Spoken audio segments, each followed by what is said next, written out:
आप सबको मेरा नमस्ते। ये जो सेशन है उसमें हम लोग ब्रेस्ट क्रॉल के बारे में बताएंगे। Breast crawl during normal delivery और breast crawl during caesarean section, जब भी जो सर्जरी होती है ऑपरेशन, जब भी ऑपरेशन से बच्चा लिया जाता है तो वो टाइम पे भी हम लोग ब्रेस्ट क्रॉल करा सकते हैं। तो ये 4 ट्यूटोरियल है, बहुत ही महत्वपूर्ण है। ब्रेस्ट क्रॉल नॉर्मल डिलीवरी में आपको इंसिस्ट करना है कि हर बच्चे को ब्रेस्ट क्रॉल कराए। जैसे बच्चा पैदा होता है उसको तुरंत ही अगर बच्चा रो रहा है, बच्चा स्वस्थ है, तो उसको तुरंत ही माँ के पेट पे रखना है। पूरा उसका प्रोसीजर है, हम लोगों ने स्टेप बाय स्टेप ट्यूटोरियल में दिखाया है, आप देखेंगे। जितना बच्चा तुरंत ही माँ का दूध पिएगा उतना वो बच्चा सीखेगा कैसे दूध पीना है, कैसे मुंह खोलना है, कैसे स्तन को चूसना है। वो पूरा जितना जल्दी वो हम लोग स्तन पे रखेंगे उतना बच्चा जल्दी सीखेगा। दूसरा है, जैसे वो बच्चा दूध पीना चालू करेगा माँ को ज़्यादा दूध आएगा, ठीक है। तो ये आपको ध्यान में रखना है कि जितना जल्दी आप बच्चे को स्तन पे रखेंगे माँ का दूध बनना चालू हो जाएगा, ठीक है। दूसरा, बहुत सारे फ़ायदे हैं कि तुरंत माँ को जो पोस्टमार्टम हेमरेज बोलते हैं, जब भी बहुत खून जाता है, वो भी कम जाएगा, ठीक है। माँ के तो ऑफकोर्स बहुत सारे फ़ायदे हैं, लेकिन बच्चे के लिए तो ये इन्फेक्शन, रोग प्रतिकारक शक्ति बढ़ाएगा, तो इन्फेक्शन कम होंगे उसको। तुरंत ही उसकी जो प्रक्रिया है, जो दूध पीना और उसका जो मल निकलना, वो भी चालू हो जाएगा, ठीक है। तो वो भी आपको ध्यान में रखना है। सिज़ेरियन सेक्शन में भी आप डॉक्टर को पहले से बता सकते हैं कि बच्चे को कैसे ब्रेस्ट क्रॉल कराना है। ये तीनों ट्यूटोरियल में हम लोगों ने दिखाया हुआ है कि बच्चे को मतलब ऐसे सीधे ना रखते हुए उसको साइड में रख सकते हैं, ठीक है। और साइड में मतलब पैर एक बाजू आएगा और सिर दूसरे स्तन पे आएगा। बच्चा ऊपर से भी आ सकता है, तो नर्स उसको ऊपर से भी दूध पिला सकती है, मतलब ऊपर से पैर कंधे के ऊपर और सिर स्तन के ऊपर। तो वो भी आपको बहुत ध्यान से देखना है ये ट्यूटोरियल, और आपको बहुत एक्चुअली नया जानने को मिलेगा। और 4 ट्यूटोरियल जैसे मैंने बताया, breast crawl during normal delivery और ब्रेस्ट क्रॉल 3 ट्यूटोरियल है, वो सिज़ेरियन सेक्शन के ट्यूटोरियल्स है, ठीक है। धन्यवाद। ब्रेस्ट क्रॉल पर स्पोकन ट्यूटोरियल में आपका स्वागत है। इस ट्यूटोरियल में हम सीखेंगे कि ब्रेस्ट क्रॉल क्या है, इसे करने का पूरा तरीका और ये क्यों जरूरी है। आइए पहले हम समझेंगे कि ब्रेस्ट क्रॉल क्या है। जब शिशु पैदा होता है तो वह प्राकृतिक रूप से स्तनपान करना जानता है। प्रसव के तुरंत बाद माँ के बिना कपड़े ओढ़े हुए पेट पर रखे जाने पर शिशु खुद ही माँ का स्तन ढूंढकर स्तनपान शुरू कर सकती है। इस पूरी प्रक्रिया को ब्रेस्ट क्रॉल कहते हैं। ध्यान दें कि 9 महीने कोख में पूरे किए हुए शिशु जो सामान्य तरीके से या ऑपरेशन से हुए हों, उनको भी ब्रेस्ट क्रॉल कराया जा सकता है, और जो पैदा होते ही काफी रोए हों। असंतुलित शिशु जिनका जन्म पर कम वजन हो, उन्हें ये नहीं करवाते, क्योंकि उनको सांस की तकलीफ हो सकती है, जैसे सांस फूलना। अब हम बात करेंगे ब्रेस्ट क्रॉल करने के तरीके की और ये करना क्यों जरूरी है। पहले ये पक्का कर लें कि प्रसव के कमरे का तापमान 26 डिग्री सेल्सियस है। अगला, शिशु को उसके माँ के बिना कपड़े ओढ़े हुए पेट पर रखकर साफ करें। शिशु के हाथों के अलावा उसका पूरा शरीर साफ करें। याद रखें कि शिशु के हाथ गीले रहने दें। साफ करते हुए उसके शरीर की सफेद परत ना उतारें। ये शिशु को ठंडे वातावरण से बचाता है। शिशु को साफ करने के बाद वो गीला कपड़ा हटा दें। शिशु को सुखाने के बाद स्वास्थ्य सेविका को धड़कन वाली नाल महसूस करनी चाहिए। जैसे ही धड़कन बंद हो जाए उसे काट देना चाहिए। अब फिर से शिशु को माँ के बिना कपड़े ओढ़े हुए पेट पर इस तरह रखें कि उसका पेट माँ के पेट को छुए। उसका सर माँ के बिना धुले स्तनों के बीच में रखा जाना चाहिए और उसका मुंह माँ के स्तनों के नीचे होना चाहिए। अब शिशु ब्रेस्ट क्रॉल के लिए सही स्थिति में है। क्योंकि आगे बढ़ना बहुत प्राकृतिक है, इसीलिए वो आसानी से माँ के स्तनों तक रेंग कर पहुंच सकती है। अगला, शिशु और माँ को गर्म रखने के लिए उनको एक साफ सूखा कपड़ा ओढ़ाएं और शिशु को टोपी पहनाएं। ध्यान दें कि आगे के चित्रों में टोपी और कपड़ा नहीं दिखाया जाएगा, ताकि ब्रेस्ट क्रॉल के दौरान शिशु की स्थिति साफ दिखाई दे। शिशु को कपड़ा ओढ़ाने के बाद मां को अपने हाथ से शिशु की पीठ को सहारा देने को कहें। अब बात करेंगे शिशु के ब्रेस्ट क्रॉल करने की काबिलियत की। जन्म के बाद शिशु बहुत सतर्क और स्तनपान करना जानती है। अपने साफ न किए हुए हाथों की महक सूंघकर उसका थूक निकलता है और आंखों की कमजोर नजर से भी वह अपनी मां का चेहरा और एरियोला देख पाती है। एरियोला निप्पल के आसपास का काला भाग होता है। अपने हाथों और पैरों का इस्तेमाल करके शिशु आगे बढ़ती है और रेंगते हुए मां के स्तनों तक पहुंचती है।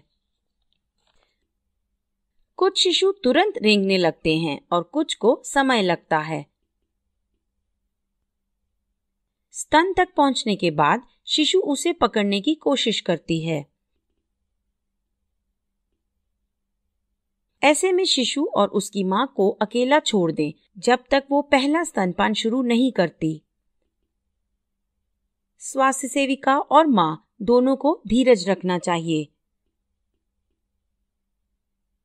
शिशु को 30 से 60 मिनट भी लग सकते हैं मां के स्तन तक पहुंचकर पहला स्तनपान शुरू करने के लिए। स्तनपान शुरू करने के लिए शिशु अपना मुंह बड़ा सा खोलेगी और स्तन से गहराई से जुड़ेगी। स्तनपान के बाद लगभग 1 घंटे के लिए शिशु को उसी स्थिति में रहने दें। इससे मां और शिशु का बंधन और गहरा होगा। पर अगर मां ने कुछ दवाई ली है तो इसके बारे में डॉक्टर की सलाह लें। यह भी हो सकता है कि मां को प्रसव कमरे से दूसरे कमरे में ले जाना पड़े। ऐसे में कमरा बदलने के बाद शिशु को तुरंत मां के बिना कपड़े ओढ़े हुए पेट पर रखें, जैसे कि पहले बताया गया है।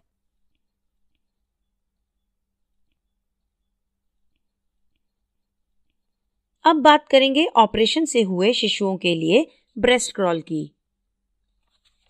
ये करने के लिए शिशु को मां के पेट पर रखने के बजाय मां के सीने पर इस तरह रखना चाहिए कि शिशु की टांगें मां के सर की तरफ हों।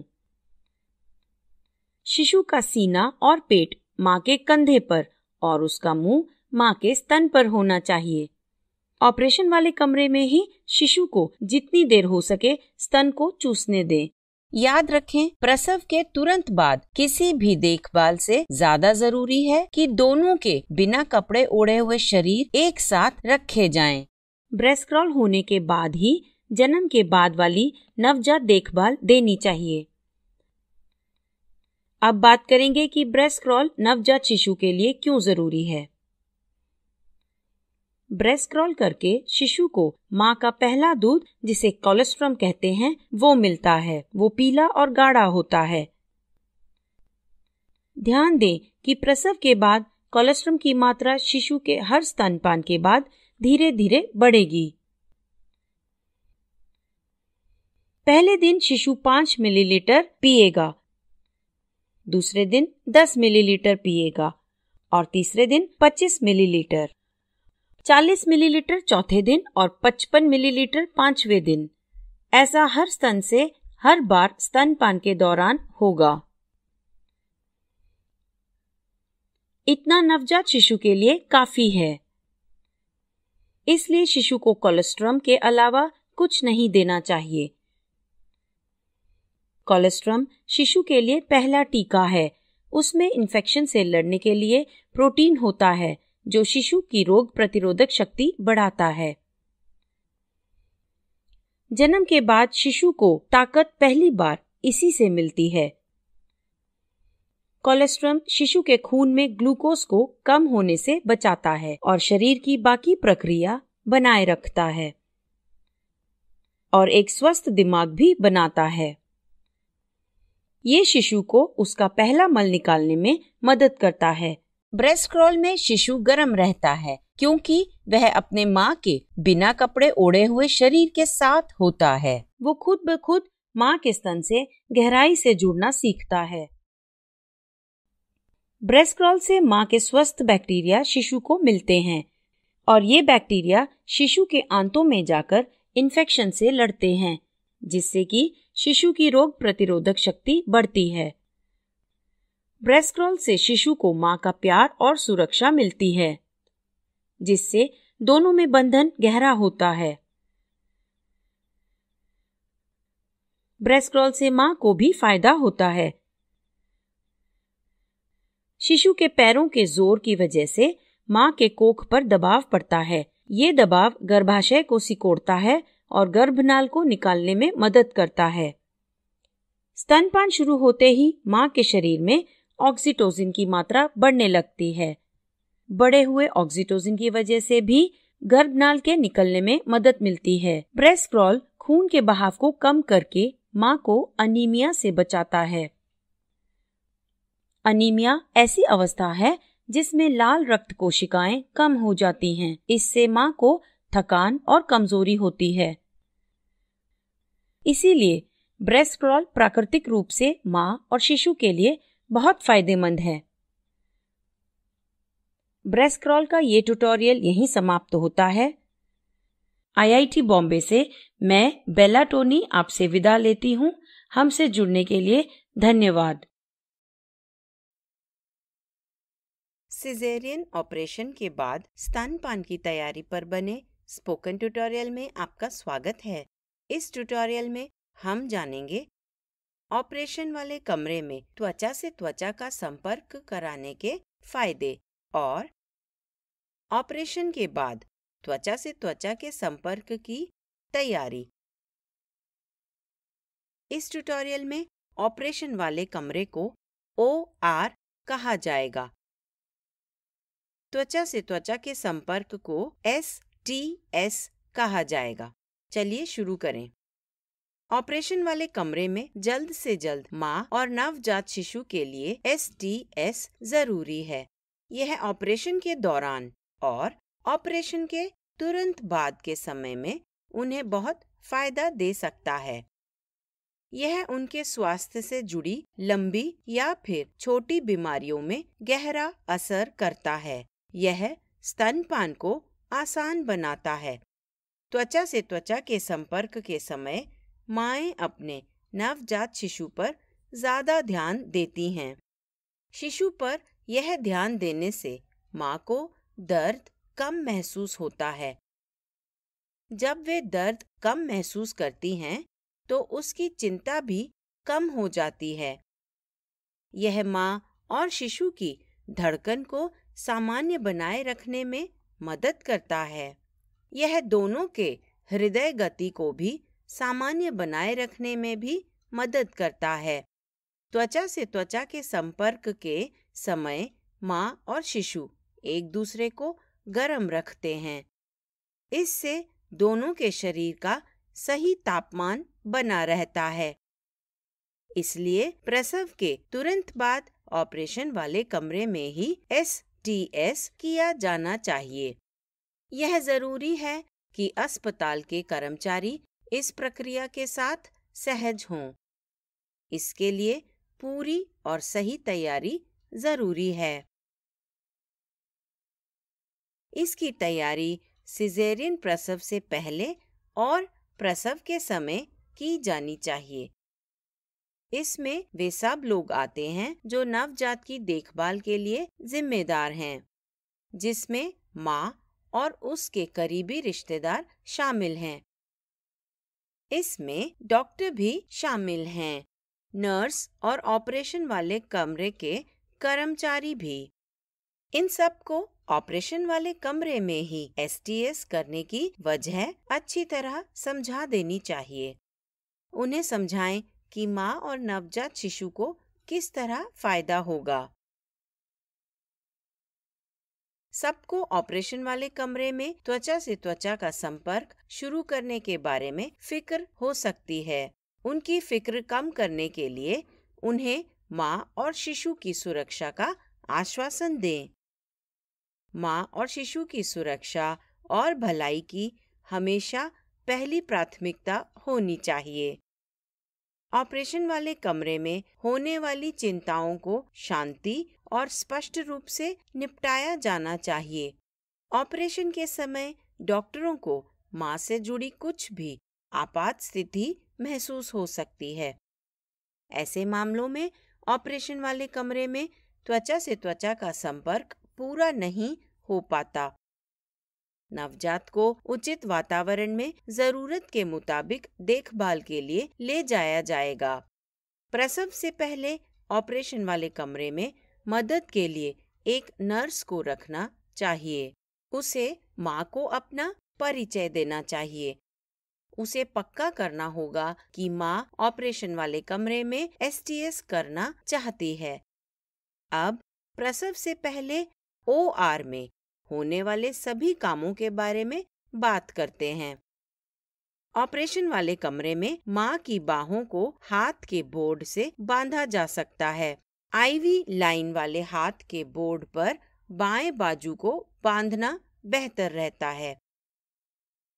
रक्तचाप कफ वाला दूसरा बोर्ड दाहिने बाजू से बांधा जाता है।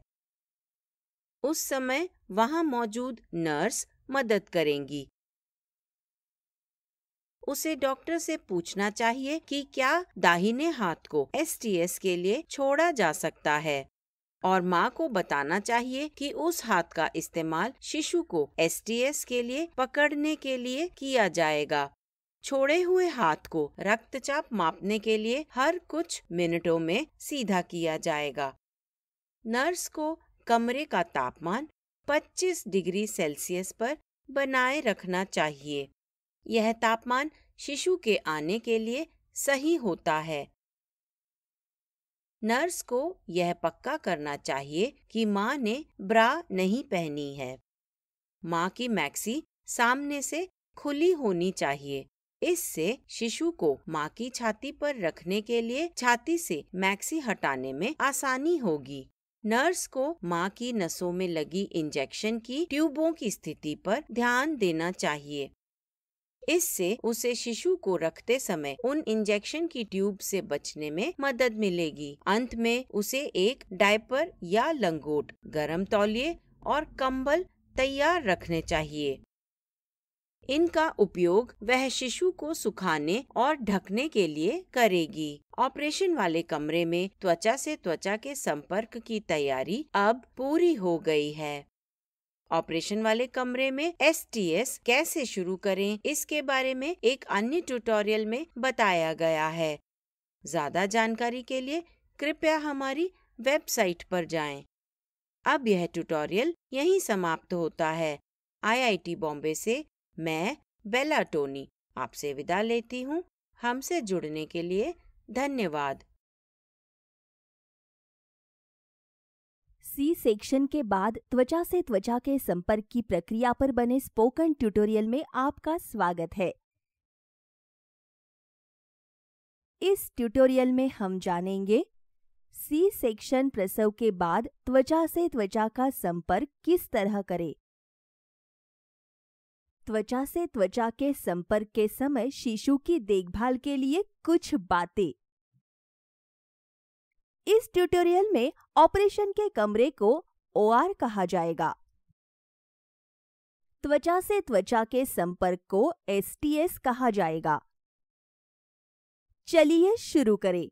ऑपरेशन के कमरे में जल्दी से जल्दी STS करना माँ और नवजात शिशु के लिए जरूरी है। इसी श्रृंखला के एक अन्य ट्यूटोरियल में इसके फायदे बताए गए हैं। प्रसव से पहले इसकी तैयारी पर भी उसी ट्यूटोरियल में बताया गया है। इस ट्यूटोरियल को देखने से पहले कृपया हमारी वेबसाइट पर जाकर उस ट्यूटोरियल को देखें। अब ऑपरेशन के कमरे में त्वचा से त्वचा के संपर्क की प्रक्रिया पर बात करते हैं। इस वक्त शिशु जन्म ले चुका है। गर्भनाल को दबा दिया जाता और काटा जाता है। ऑपरेशन अभी भी जारी है। अब डॉक्टर से नर्स को शिशु ले लेना चाहिए। उसे पक्का करना चाहिए कि शिशु स्वस्थ है और रो रहा है। फिर उसे शिशु को जल्दी से पोंछकर सुखाना चाहिए। उसे ऑपरेशन वाले कमरे के सूखे, साफ, हल्के गर्म तौलिए में शिशु को लपेटना चाहिए। उसे शिशु के मां के पास ले जाना चाहिए। उसे शिशु और मां के गालों को कम से कम 30 सेकंड तक आपस में छूने देना चाहिए। यदि मां शिशु को चूमना या पकड़ना चाहती है तो नर्स को उसकी सहायता करनी चाहिए। मां की सहायता करने से पहले नर्स को डॉक्टर से सलाह लेनी चाहिए। उसे ऑपरेशन के डॉक्टर को STS शुरू करने की तैयारी के बारे में सूचित करना चाहिए। अब उसे अपने दोनों हाथों से शिशु को मां के सीने पर रखना चाहिए। शिशु का सिर मां की गर्दन के निचले हिस्से और छाती के ऊपरी हिस्से पर होना चाहिए। शिशु का सिर और चेहरा मां के किसी भी स्तन को छूने देना चाहिए। फिर शिशु की छाती, पेट और पैरों को सही तरीके से रखें। उसे मां की छाती के निचली तरफ और पेट के ऊपरी भाग पर आराम करना चाहिए। ऑपरेशन के कमरे में STS के लिए यह पहली या लंबवत स्थिति है। इस तरीके से मां नवजात को आसानी से पकड़ सकती है। शिशु को दूसरी तरह भी रखा जा सकता है, जिसे क्षैतिज स्थिति कहा जाता है। इस स्थिति में डॉक्टर के ऑपरेशन करने वाली जगह में कम अड़चन होती है। शिशु का सिर एक स्तन पर रखना चाहिए। उसके पेट और पैरों को आराम से दूसरे स्तन पर रखना चाहिए। नर्स को शिशु को उसी तौलिए से ढकना चाहिए जिसमें वह लिपटा हुआ था। शिशु के लिए डायपर का इस्तेमाल करना आपकी मर्जी है। इससे शिशु का पहला मल मां पर नहीं लगेगा। ऑपरेशन के कमरे में इसे साफ करना मुश्किल है। त्वचा से त्वचा के संपर्क के दौरान शिशु को गर्म रखने के लिए टोपी की जरूरत नहीं होती। इससे कई शिशु परेशान हो जाते हैं। यह शिशु के स्तन के चूसने की क्षमता में बाधा डाल सकता है। इसे बाद में अस्पताल की बाकी प्रक्रियाओं के दौरान शिशु पर लगाया जा सकता है। उसमें वजन तोलना शामिल है, विटामिन के इंजेक्शन और पैरों के निशान लगाना भी। शिशु के लिए एक परेशानी गर्भनाल दबाना है। परंपरागत रूप से गर्भनाल को उसके आधार से कम 3 से 5 सेंटीमीटर काटा जाता है। फिर उसे एक धागे से बांधा जाता है या क्लैंप से दबाया जाता है। सख्त प्लास्टिक गर्भनाल क्लैंप शिशु की नाभि के बहुत करीब होता है। यह STS के समय शिशु और मां के शरीर के बीच में आता है। शिशु STS के समय अपने शरीर को उठाता है ताकि क्लैंप पर दबाव ना डले। इस परेशानी से आसानी से बचा जा सकता है। गर्भनाल को 8 से 10 इंच लंबा काटकर क्लैंप किया जाना चाहिए। ऐसा करने से क्लैंप सीधे शिशु और मां के बीच नहीं आएगा। पहले स्तनपान के बाद किसी भी समय गर्भनाल को फिर से क्लैंप करके थोड़ा और छोटा किया जा सकता है। यह शिशु के पहली बार नहलाते समय भी किया जा सकता है। शुरुआती एसटीएस के समय शिशु के मुंह या नाक का नियमित चूषण न करें।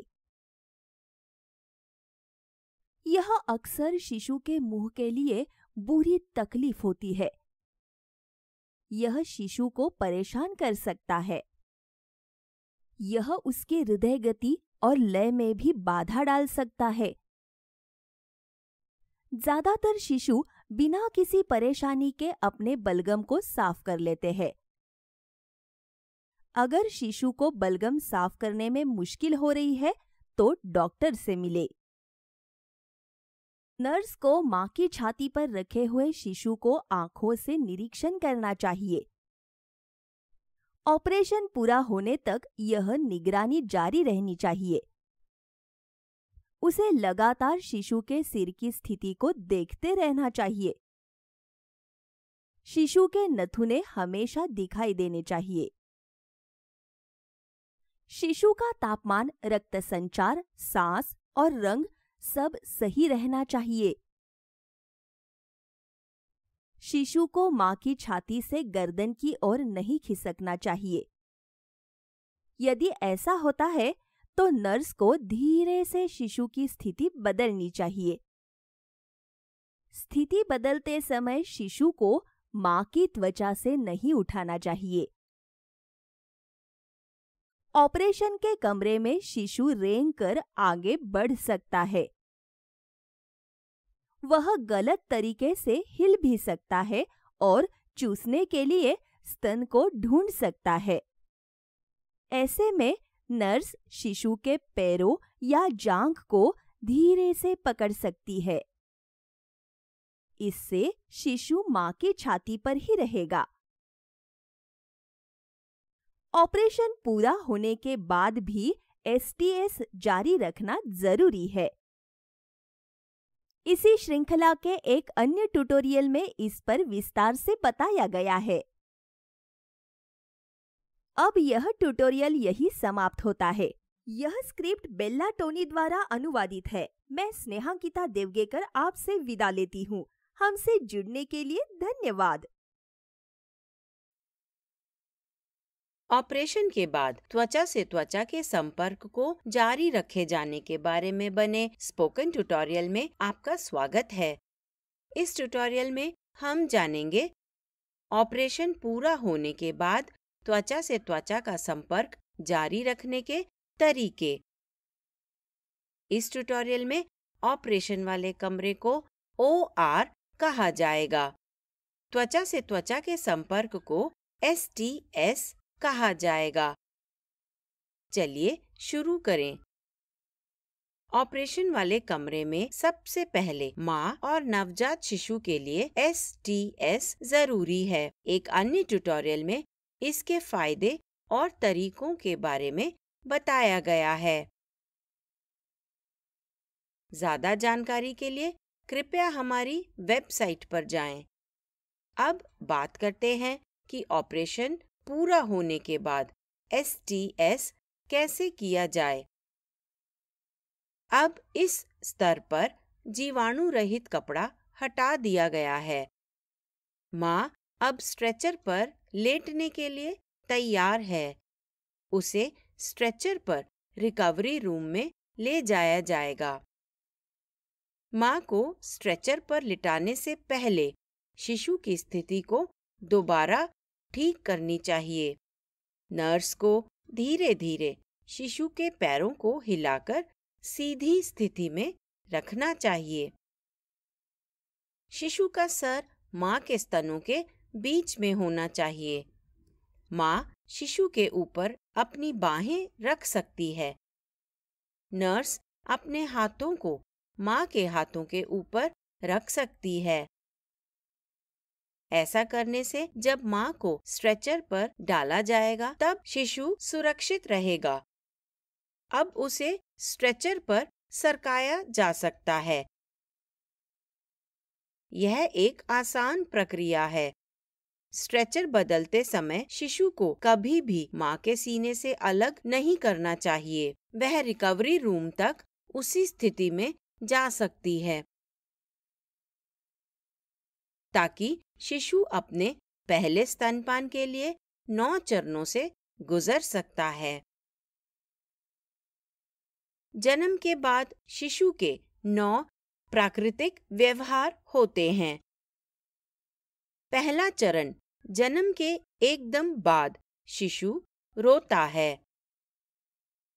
दूसरा चरण, जब शिशु बहुत शांत रहकर आराम करता है।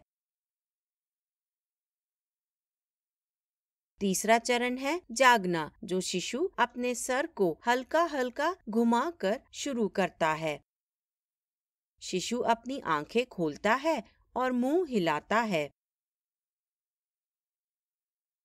चौथे चरण में शिशु अपनी आंखें पूरी खोलता है। वह अपने खुले मुंह और होठों से माँ की छाती को छूता है। फिर वह अपना मुंह खोलकर चूसने की इच्छा दिखाता है। वह अपना मुंह माँ के स्तन की तरफ करता है। पांचवें चरण में शिशु तब तक आराम करता है जब तक कि वह फिर से शुरू करने के लिए तैयार न हो जाए। छठे चरण में शिशु माँ के स्तन तक रेंग कर पहुँचने की कोशिश करता है। स्तन तक पहुँचने के बाद वो छूकर महसूस करना शुरू करता है, जो 7वां चरण है। इसमें शिशु स्तन और निप्पल को चूसता, छूता और दबाता है। फिर शिशु स्तन से गहरे से जुड़ता है। अब 8वां चरण शुरू होता है, जिसे चूसना कहते हैं। आखिर में 9वीं प्राकृतिक अवस्था है सो जाना। शिशु को कभी भी माँ के सीने से नहीं उठाना चाहिए। पैदा होते ही एकदम से कम 1 घंटा STS होना चाहिए। कम से कम 1 घंटा माँ और शिशु को जरूर देना चाहिए, वरना शिशु परेशान हो सकता है और अपना ध्यान खो सकता है। यह जन्म के बाद शिशु के शरीर की अनुकूलन क्षमता में बाधा बनता है, क्योंकि जन्म से पहले शिशु गर्भ में सुरक्षित, शांत व गर्म वातावरण में था। उसके शरीर को गर्भ के बाहर एक रोशनी वाला, शोरगुल और ठंडे जीवन के अनुकूल होना पड़ता है।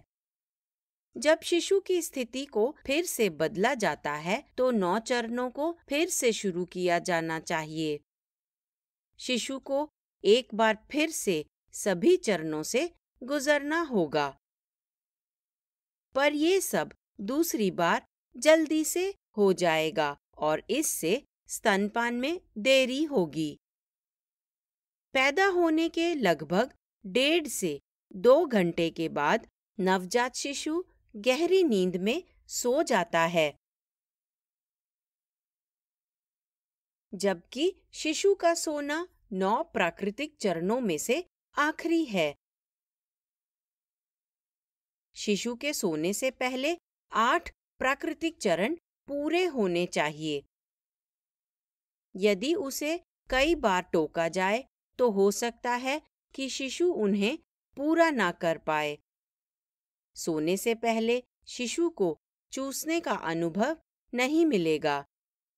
जागने के कई घंटों के बाद ही वह चूस पाएगा।